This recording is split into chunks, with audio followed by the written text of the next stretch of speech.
Эту удивительную на самом деле книгу написал татарский филолог, ученый, писатель из Набережных Челнов Рафис Салимжанов.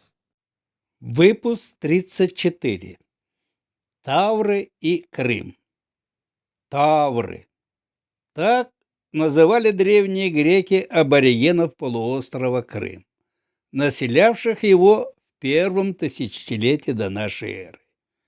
Имя народа послужило основой для старого названия Крыма – Таврика, Таврида.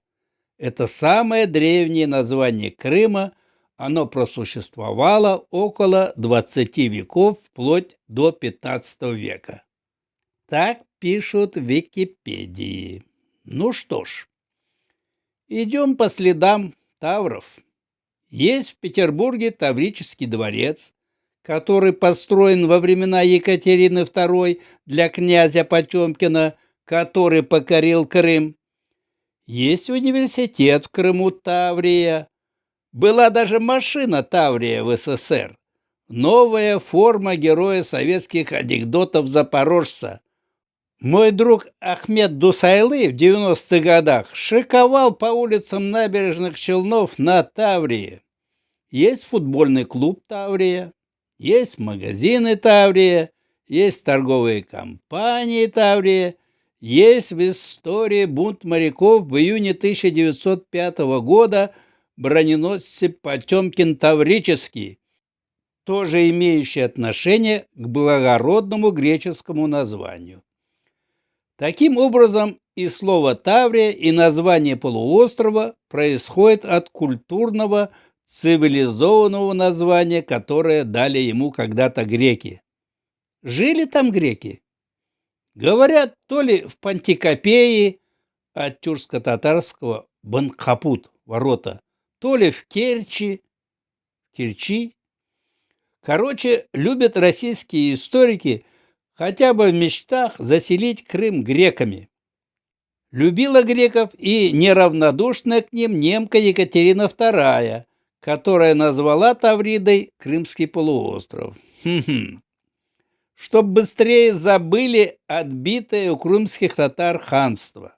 Итак, ах, какое благородное, культурное, цивилизованное греческое название Тавр, Таврида, Таврия, Таврика.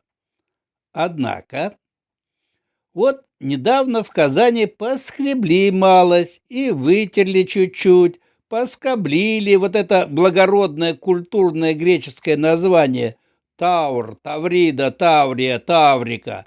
И оттуда, как всегда, опять вылезло тюркско-татарское название Тау-Ир, что означает «человек гор». Именно так утверждает татарский академик-тюрколог Мирфатых Закиев. Эти горцы, Тау-Ир, жили по всем горным цепям, начиная от Греции до Афганистана и Индии. От этого же корня происходит, утверждает Мирфатых Ага, не менее знаменитое греческое слово «минотавр». Миной – это бык.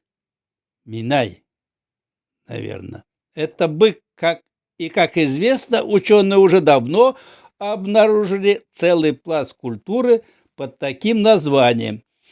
А вот Тавр, Тау-Ир, человек-мужчина гор, как раз то имя, под каким знали греки Крымский полуостров. Между прочим, некоторая часть греков издавна говорит на тюркском языке. Это урумы. Проживают они и в Греции, и в Приазовье Украины, Донецкая, Запорожская область. Спасибо, что досмотрели видео до конца. Следите за нашими выпусками. Продолжение следует. Давамы вам.